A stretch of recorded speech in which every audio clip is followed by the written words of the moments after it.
This video introduces one of the most important and useful concepts in economics: opportunity cost. Let's begin at a college football stadium just outside Boston.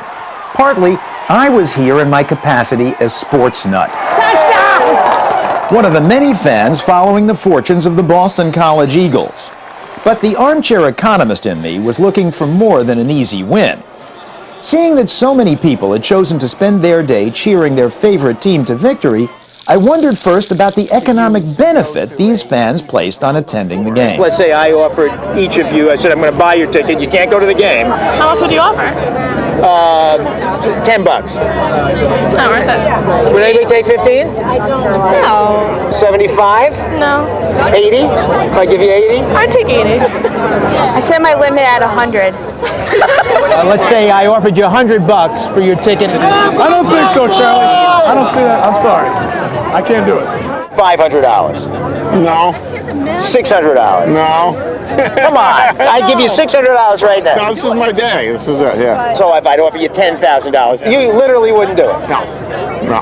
No price. No price. Now maybe this guy's ticket really is priceless. We'll check in with him later to find out. But whether his or any of the other fans' economic thinking is sound depends on whether the benefit is equal to or greater than the cost, the total cost. In economics, what's known as the opportunity cost. Everything which is given up to get something else. In this case, what's given up to attend this game. How does an economist look at opportunity cost? We asked Professor Mary Stevenson of Boston College's rival, the University of Massachusetts. Well, it's the single most important concept in economics. It's the choices that we have to make and what we sacrifice when we make a choice. For many of us, we have hard choices to make about how we're going to spend our limited money. But even for people who have lots more money than we do, there's still the question of how you're going to spend your time. Even somebody like Bill Gates has to make choices about how to spend his time because he has the same hours in the day that the rest of us do. In other words, the practical implication of scarcity in economics is that everything we do has a cost, an opportunity cost. Suppose, for example, that we asked Nobel laureate economist Robert Solow to speak to your class. In economic terms, how would he analyze it? I say to myself, what would I do with the time and trouble that it's going to take me to prepare for this class, give the class, answer the questions, come back home, take a shower, and settle down for the evening.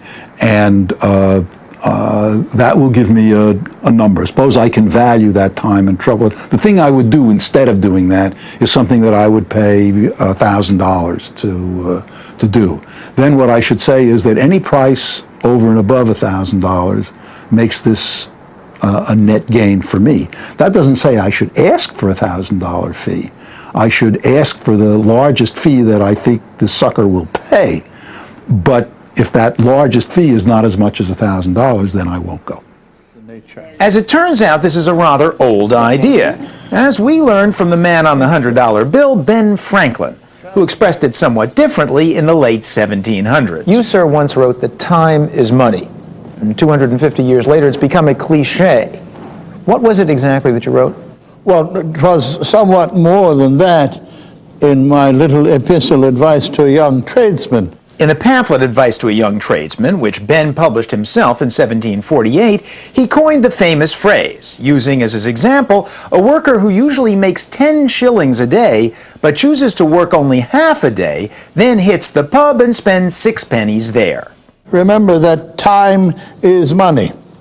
He that can earn 10 shillings a day by his labor and goes abroad or sits idle one half of that day, though he but spends but 6 pence during his diversion, ought not to reckon that the only expense. He has really spent, or rather thrown away, 5 shillings besides. So your point is that time is money in the sense that he's foregone the 5 shillings he would otherwise have made. He has not the opportunity, right. And they now call that opportunity cost, you know. No, I've not heard of that. Opportunity cost. The cost of having been idle when he could have been earning money. I see your point. I see your point. I think it was your point, sir. Now, the concept of opportunity cost includes all the resources that go into any course of action: cash out of pocket, time, energy, and so forth. Resources both hidden and obvious, translated into the coin of the realm in economics, money. Resources that I could have used to do something else. So, the opportunity cost of going to the game is the value to me of what I could have done instead. And this is crucial since the basic premise of economics is trade-offs. The idea that you can't have it all. So, what opportunities am I missing if I'm at the BC game? You could have been at the Nutmeg Ballet, or you could have been at a nightclub.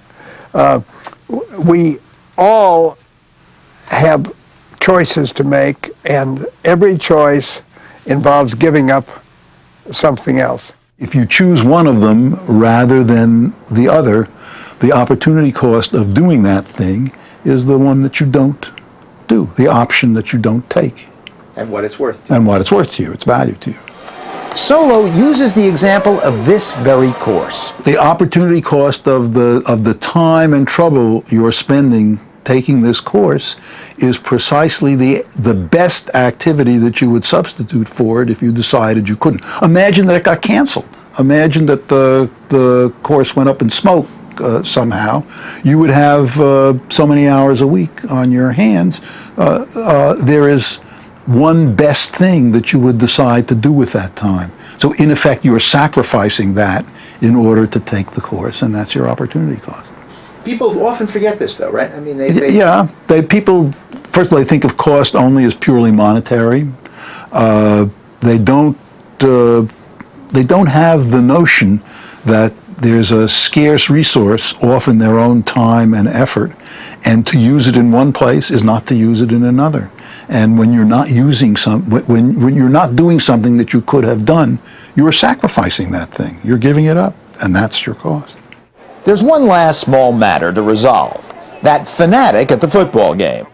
When we forced the issue, it turns out that even he had a price. No, but if I offer you $1 million for your ticket. I might do that, yeah. Might do that because for anything at some price, the opportunity cost for practically anyone simply becomes too high.